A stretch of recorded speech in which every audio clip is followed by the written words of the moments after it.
This is Johnny Vedmore on today's News Talk TNT. Well, this has been I've enjoyed this. Talking to these people so far, talking to Dan and Shelley was brilliant. My final interview for this Easter Monday edition of the Johnny Vedmore Show on today's News Talk TNT is someone I consider a friend and a colleague.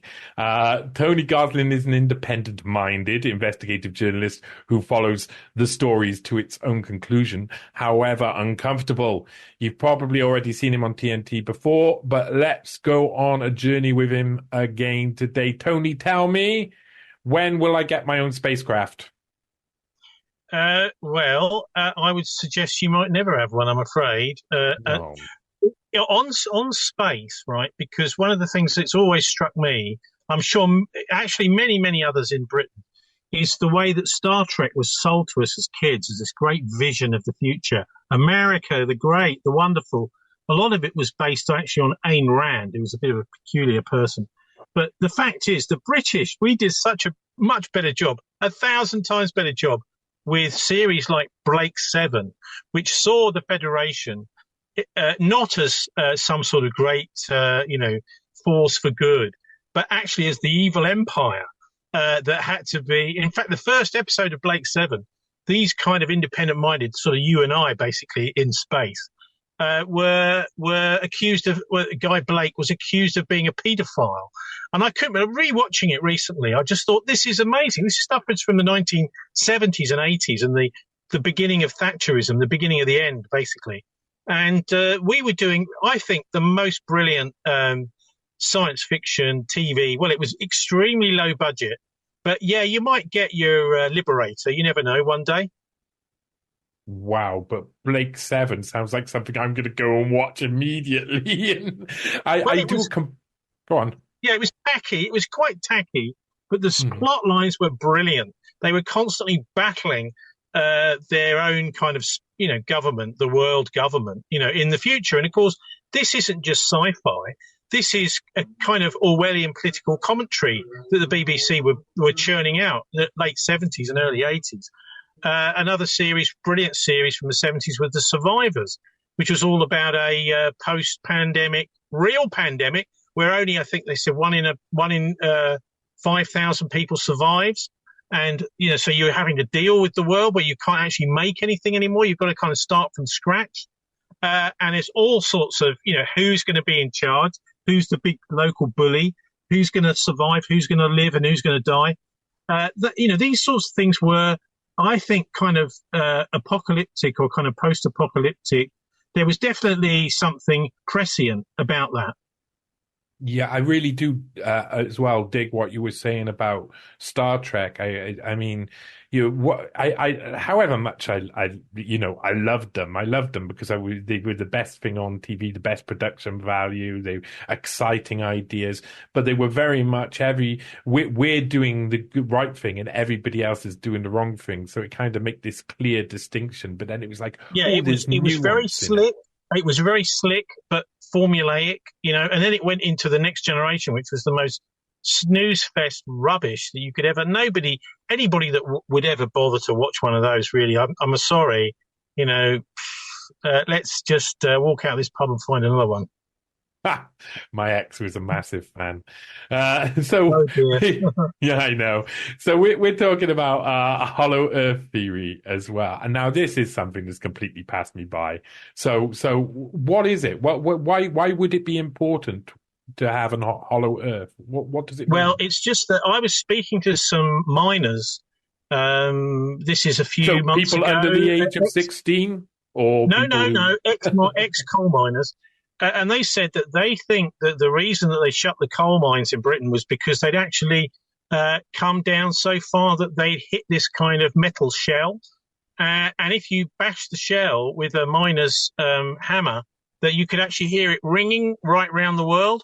So I think it's obvious that the Earth is actually hollow. There is a metal sphere underneath us, and that beneath that, well, it seems completely hollow because they said they couldn't hear any sort of noises coming from the other side.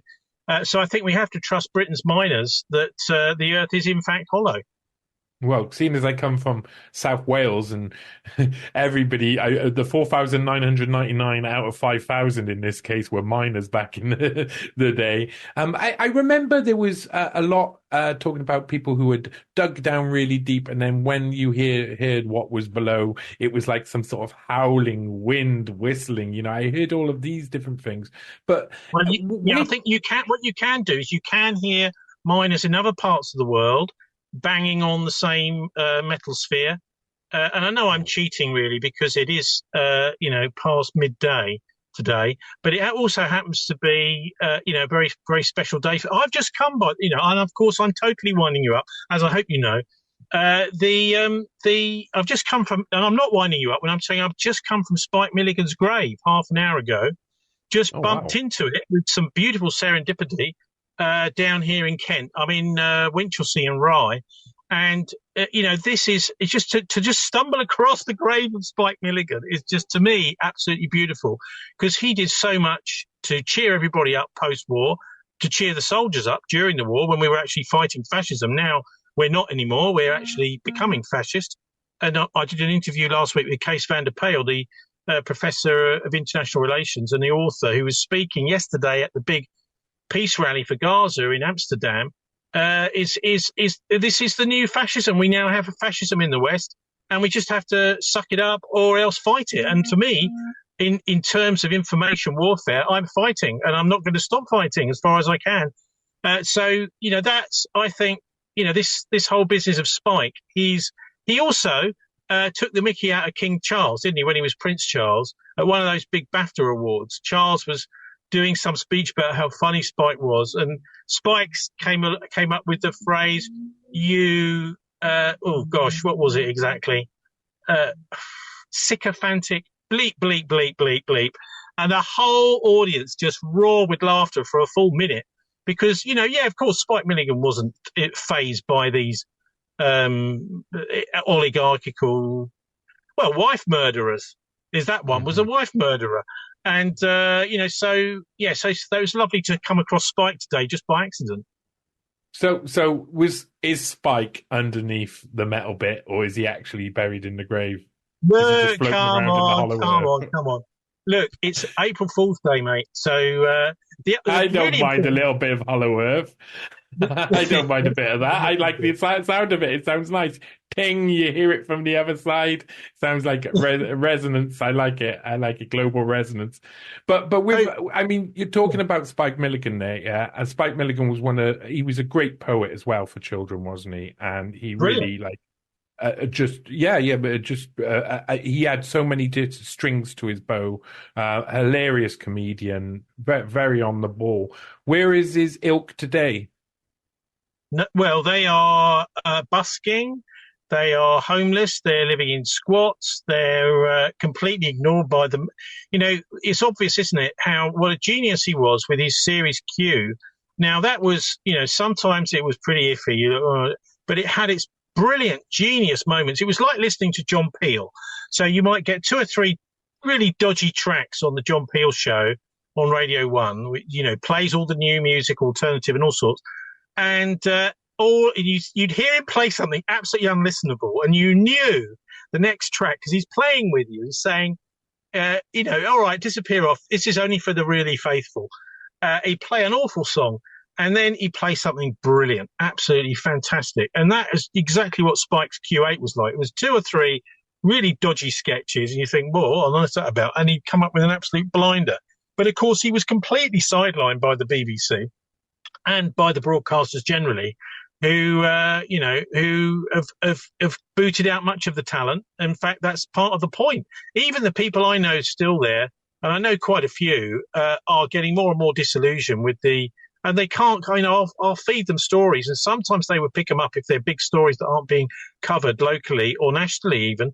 And they used to pick up some of them. Now, very, very rarely. One of the stories I've been covering this week is about a pastor, a vicar guy in Bristol, who was actually bundled to the ground while he was preaching about abortion by some students, kicked off of his little pedestal he's on, where he injured his hand. And then he was actually arrested for it because the girls called the university and told them. Now, the local press hasn't covered this at all. And I'll tell you why. The local press, he's been in the Nationals and he's been on Fox News, but the local press in Bristol, where I broadcast from, hasn't covered it at all.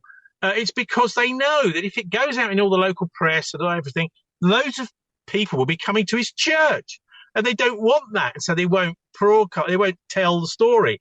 And this is the sort of thing that I cover on my show because I can see there's a tremendous amount of stuff out there. And Warren Thornton, who's a former soldier down in Western-super-Mare, he does exactly the same. People are coming to him with stuff that they either used to go to the press and it would be covered, or the press won't touch it anymore. They spike the stories. They think, oh, this is too sensitive, or we can't do this.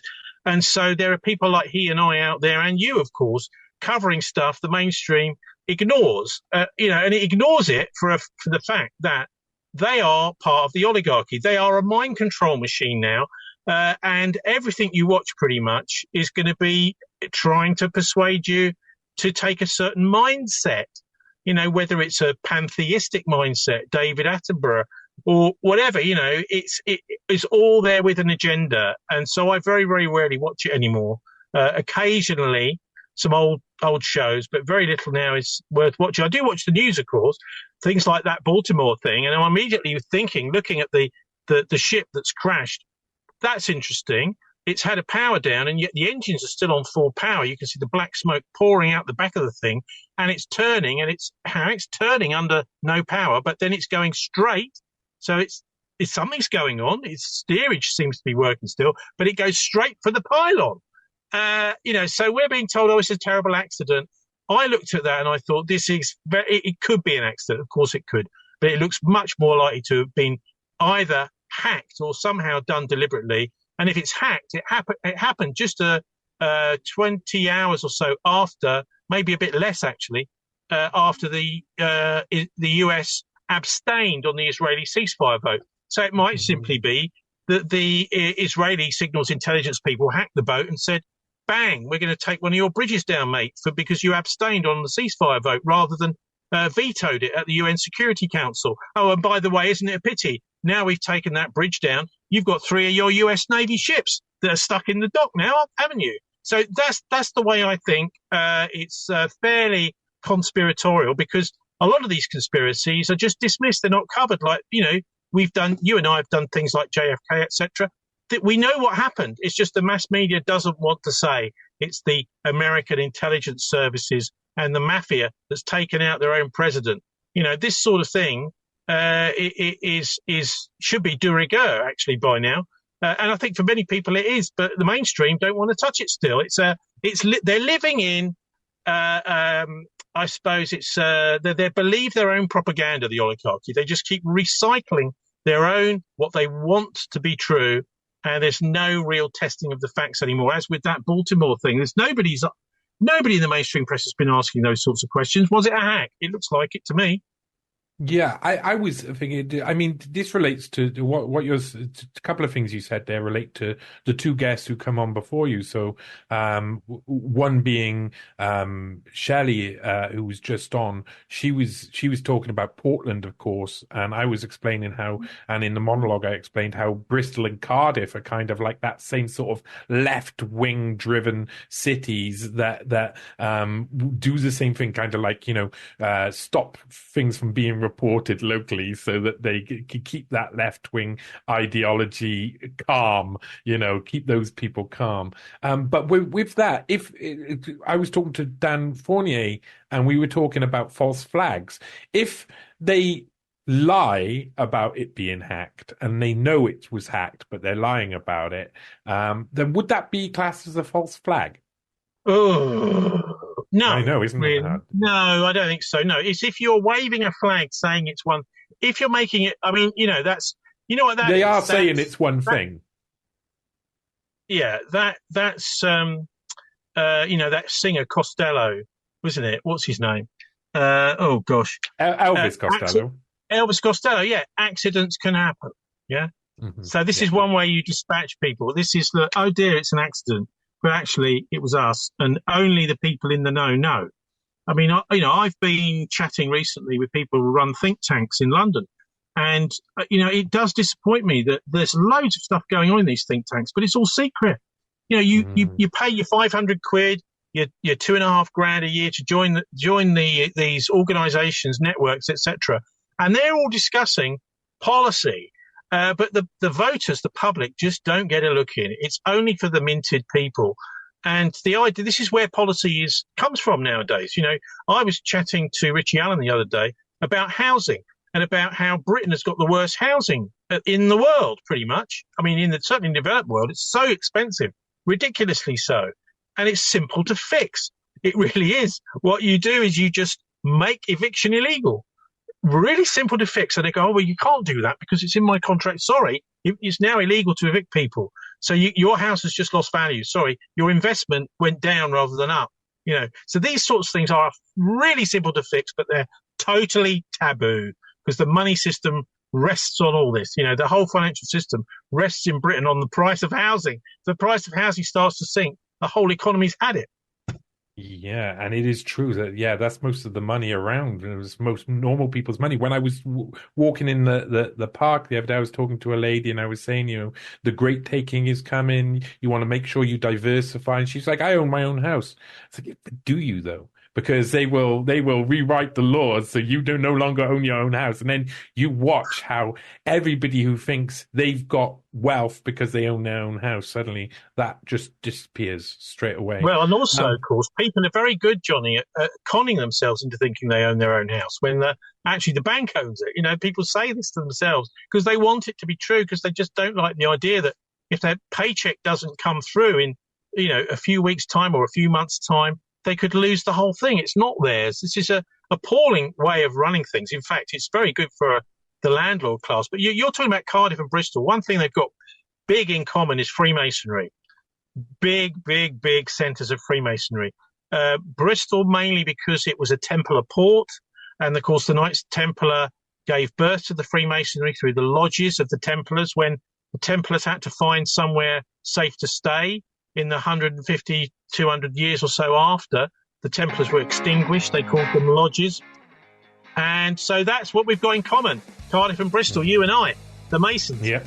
Well, you're going to have to come down and thank you for joining us today, but I really hope we can have a longer chat soon and that we can meet up for that drink that we've been needing to meet up for as well next time you come down to Cardiff.